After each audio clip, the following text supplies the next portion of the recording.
Hi, David. Norman? So we had this video about Russian invasion of Ukraine, and it was a good video, and we decided to do one more of this. So let's talk about Russia after the Cold War. I know this is a little bit outside of the scope of what we usually do, but let's try to do that. Sure. So nowadays, when people talk about the sanctions, economic collapse of the Russia, they say that it's going to be like in 90s. So what was special about 90s in Russia after the Cold War?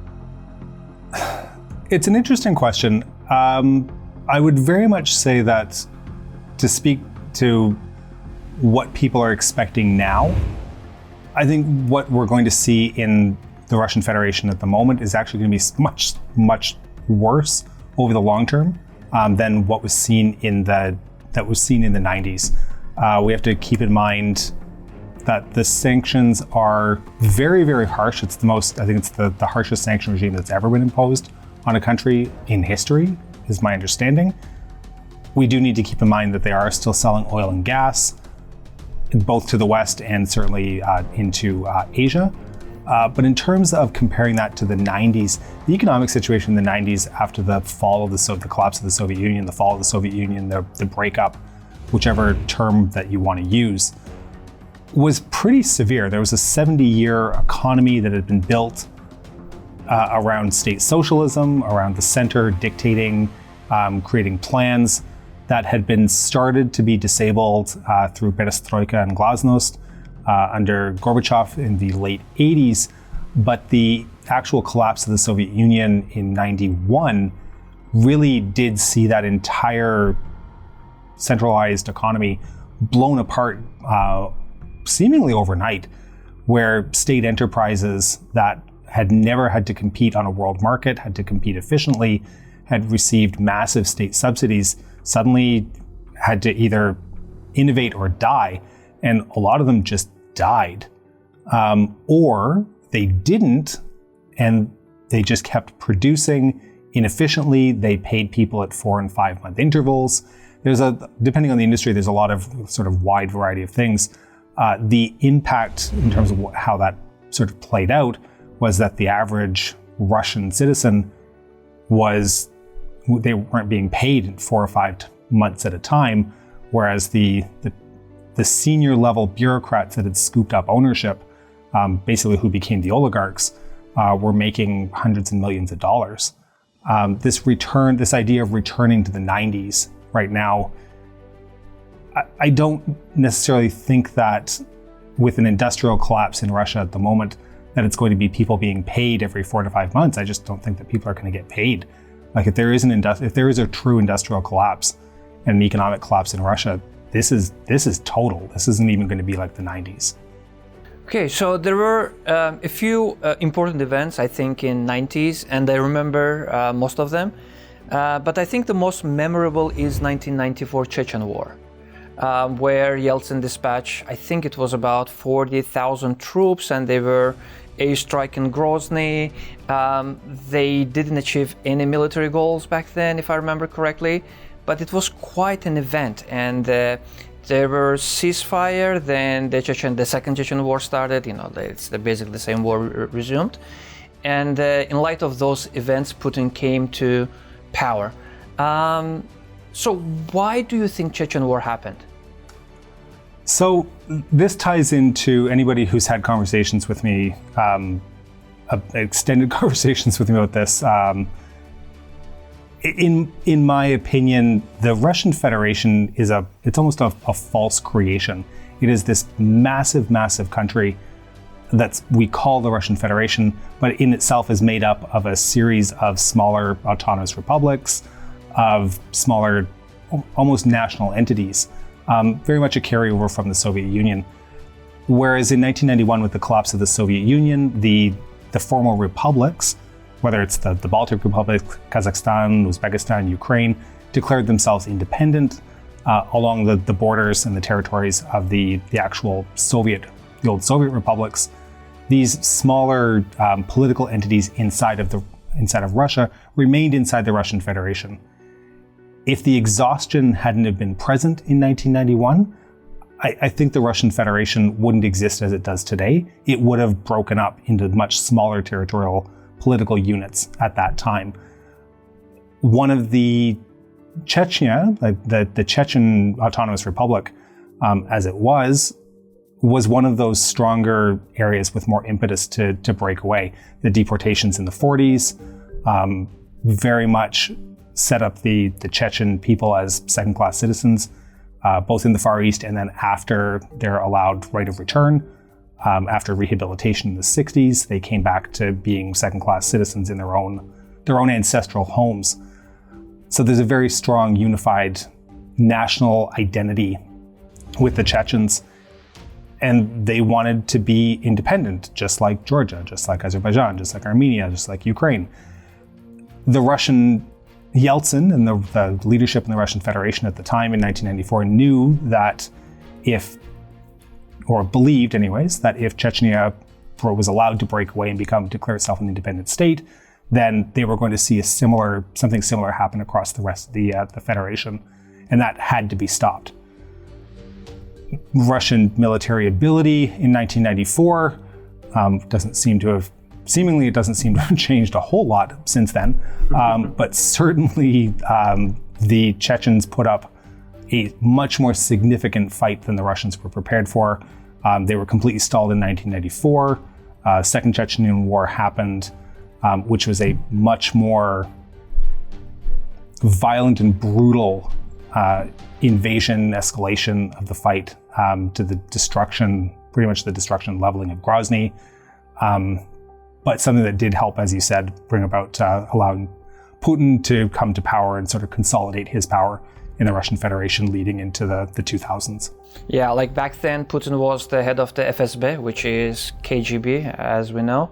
And there were lots of rumors, like it's really hard to confirm. Putin and FSB, they were exploding the civilian apartments in Moscow Russia. in 99, I think it was. And 1999.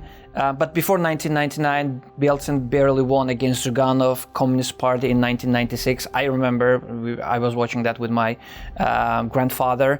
I think it was 35% against 32%. It was very fine margins. In 1999, Yeltsin resigns and Putin comes to power. So what changes after Putin comes? It's very much a consolidation of a variety of different things that happened. The Yeltsin era, as I always think of it, the Yeltsin years, were incredibly chaotic. They were absolute madness, total sense of lawlessness. Money ruled, and it wasn't the ruble at the time. It was Deutschmark, and it was the U.S. dollars. That's what mattered. If you had the dollars, you could do anything you wanted, like anywhere in the Federation. I did spend some time in Moscow in the later part of the Yeltsin era.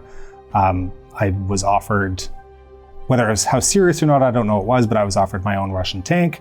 I think if I had a tractor, I could just go get one myself right now. But at the time, it was a relatively good offer. That it wasn't particularly a whole lot of money for a T-72. But it was absolute lawlessness and chaos. The dollars ruled, but it meant incredible hardship for most of the people of Russia. Like, as I said, people weren't being paid for months at a time, but still had to survive. Like, they had to, you had to obtain food, you had to pay all your living costs. Like, that's something that hadn't existed before, and suddenly that was a necessity. Absolute chaos, political instability after 70 years of stability. I'm not going to say absolute stability, but there was an expectation that that things would be looked after. There was a pension at the end after you've done you put your work in and you retire, and the state allows you to retire with dignity, such as it is. Suddenly, the Yeltsin years come along. All that's completely blown away. Pensions mean nothing due to devaluations and inflation. And then Putin takes power, and it was very much this sense of a restoration of law and order. It was very much done on the back of oil dollars. but it was very much a restoration of economic order, of political order, of a restoration of national pride, of what it meant to be Russian. In a foreign policy sense, I think a lot of Russians very much felt that the 1990s was a decade where the world laughed at them and sort of brushed them aside. They used to be a superpower. They were completely irrelevant. Eurasianists, who I know from interactions online and whatnot, who went to school in the 90s to study Russians and Sovietology and whatnot, were laughed at. Like, why are you studying like a dead subject? Like, it doesn't matter anymore. It's irrelevant. Move on to China. It's more important. That all is recognized as a sense of almost national humiliation for someone who's Russian. Putin set about looking to restore some of that pride and some of that importance of what it felt like to be Russian on the world stage. I can understand why he has the support, or he had the support, certainly that he did through the early 2000s, and even up into the early past 2010. Yeah, I think oligarchs starting to form around Yeltsin time, with the privatization of the Soviet government companies, and I think the Chubais was leading this. The Chubais was spotted in Istanbul taking money out of an ATM machine. The rise of the oligarchs really started in probably 1988 or 1989 with some of the market reforms that were introduced with Glasnost and Perestroika.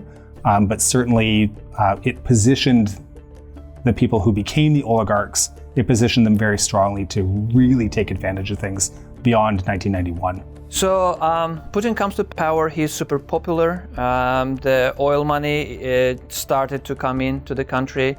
Economically people start to live a little bit better than in the 90s. And Putin is young, seems like he's a reformist, he's gonna fix the country. Lots of money start to come in. The middle class or the average Russian feels a little bit more money in their pocket. Putin obviously manipulates with the constitution. He appoints, quote unquote, Medvedev as a president, and he becomes the prime minister for some time. Then he is elected again for 2 consecutive terms again. So we can call this whole period the Putin period, like the Putin's rule. And this continues until 2013, I think. And around 2012 and 2013, Putin sees that his popularity is going down. And he needs some kind of event that will boost his popularity. And Euromaidan happens in Ukraine. So can you tell us a little bit more about these things, why Putin kind of tried to be so opportunistic and try to annex the Crimea? I'm certainly no expert on this. I think I led our last video like this with that qualification. I mean, a lot of my reading and my knowledge is certainly from an earlier period of Russian, more oriented to Soviet history. I think what Putin did and what he's been doing and trying to do is pretty standard, and it almost seems textbook when you look in the big book of How to Be a Dictator, where people start getting frustrated after a certain amount of time with a certain leader, when economic progress might not be going as strongly as they wanted. There's more repressions that get introduced. Popularity starts decreasing. So the option is either step down and step aside gracefully or not so gracefully, or keep escalating and escalating, looking for other things to distract the population with, while you continue to consolidate your own power. I think that's exactly what Putin's done, as his domestic popularity has decreased due to economic stagnations, due to a lack of fresh ideas. There's a whole lot of different things that can be played into this. You start looking around internationally to find an external enemy to focus on, find something to rebuild and recapture some sort of popularity that to be the big man, to be the man that's done something positive for the Russian Federation. Looking at, and I had commented on this prior, the last video that we did like this, where I think that in terms of legacy building, Putin's very much still, he wants to be the legacy builder of the man who restored Russian pride. Rebuilding the empire, I think, is very high on his, would be on a wish list of his, that to be able to get the old gang back together and put it all back together. There was very much a lot of very strong Russian influence in Ukraine after 2010. Obviously, that wasn't government and political influence, whether that was actually like shared with the majority of Ukrainians. Clearly not. Euromaidan happened, which was not a coup. Euromaidan was very much was almost a constitutional crisis. You have a president that resigns. And his government resigns along with him. There's no one running the country. There's no constitutional clause or constitutional, condition, as to what to do in that type of situation. It could have gone to the Supreme Court in Ukraine to make a ruling on it, but that obviously could take months, like any kind of court ruling of major import. And in the meantime, no one's running the country. So Euromaidan happens. There's a new government installed by parliamentary decree that happened to be not very pro-Russian. That is kind of a black stain on Putin. So, you got to step in and do something. And that sort of leads into deteriorating relations in Crimea. And we end up with Lugansk and Donbass. It's interesting that how you mentioned restoring the pride a few times. So from the looks of it, there is still lots of this imperialistic mood in Russian society. There was a poll recently, and 71% of population supported this Putin's quote-unquote military operation of demilitarization and denazification of Ukraine. His invasion of Ukraine. We'll just call that clearly, one incorrect. Yes. Why do you think people are still living with these imperialistic ideas in Russia? To begin with, you could quote 71%. I don't believe any Russian polling numbers as far as I can throw them. No poll number in Russia is ever going to get published at the moment that has any degree of validity or accuracy. The fact that it was only 71% is either means that people really are upset, or there's at least a vague attempt to try to make it look like it's not 99%, like it's some sort of a Soviet election. Why is there still a pride? I'm not sure I can give a good or proper answer to this. I think there's national pride it's a really hard, it's a hard thing to quantify. Russia has been an empire for literally hundreds of years. Peter the First. You look even before the establishment of the Romanovs. Russia's been an empire for years. The Russian people have been at the center of that. There's a sense of, I don't want to say cultural superiority, but there's certainly been a premier position within their political organization and political body for literally centuries. Having that suddenly stripped away, that's going to be hard to take for a lot of people who have been raised and grown up on the idea that being Russian means that you're the greatest people on earth. And before I get a whole stream of people saying, well, the Americans are just like that, yeah, I'm not going to disagree with you. I think there's a lot of problems that are inherent with anyone claiming to be the greatest people on earth. There's a lack of self-reflection that's inherent in that.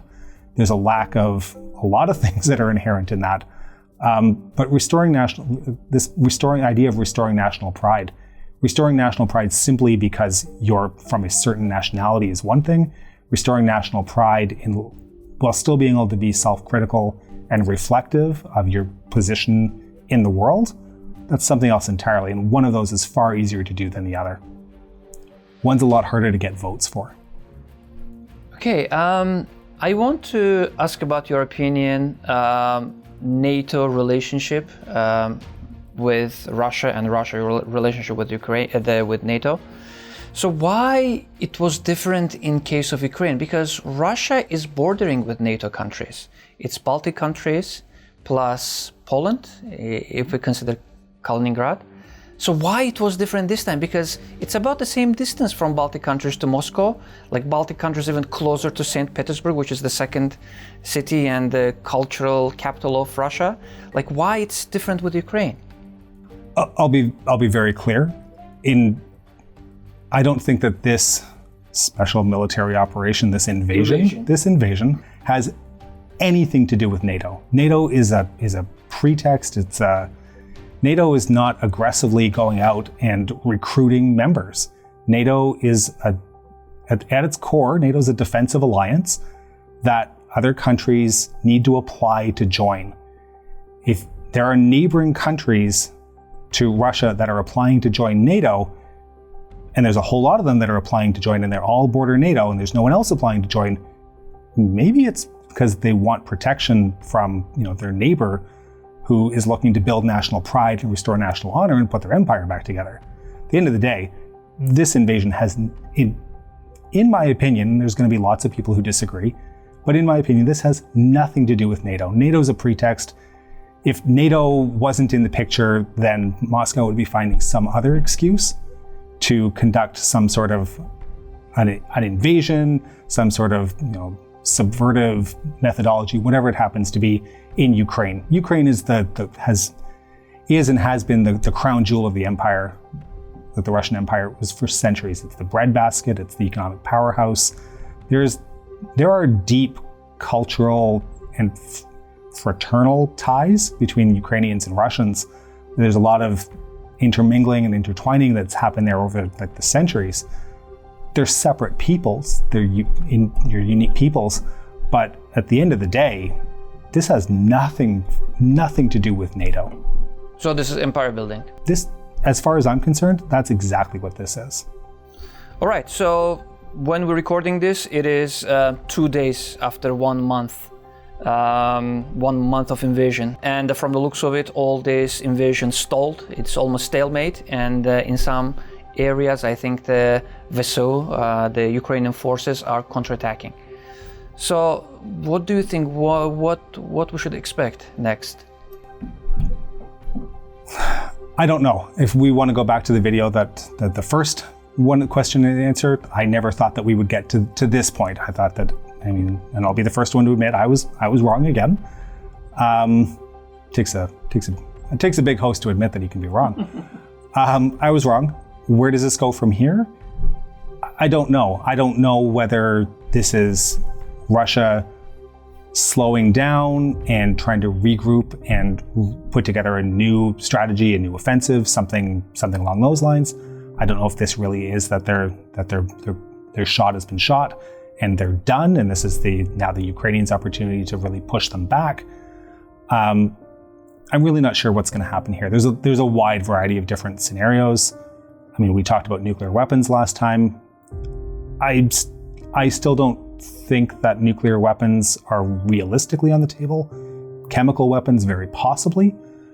But it all depends on if there's some sort of an off-ramp that can be almost offered and given to Putin but I don't even know if the Ukrainians are willing to talk. Would the if I was Ukrainian, I'm not sure that I would be happy to go back to Russian expulsion from Donbass and Lugansk. I mean, I would probably be looking at, it's like reclaiming and retaking Crimea. I don't know where this goes from here. There's a whole lot of different options. There's a whole lot of different possibilities. I'm not a prognosticator. If I was, I would have won the lottery a long time ago and probably wouldn't be sitting here chatting with you, I'm afraid. So. All right, thank you, David, for your time. I know this is a complex topic and we already discussed this for 25 minutes. I believe we can discuss it for another 2 hours. So let's ask our viewers to comment in the comment section what they want us to talk about next. And yeah, please, offer some, we'd like to do this every couple of weeks, this type of format, toss out some suggestions, some questions. Please also note, for anybody who's still watching at this point, I didn't know what the questions that Nurlan was going to be asking me in advance. All of my answers are being given sort of off the top of my head and on the fly. So I'm sure I will go and get into my car to drive home and we'll think of far better answers in about 15 to 20 minutes. So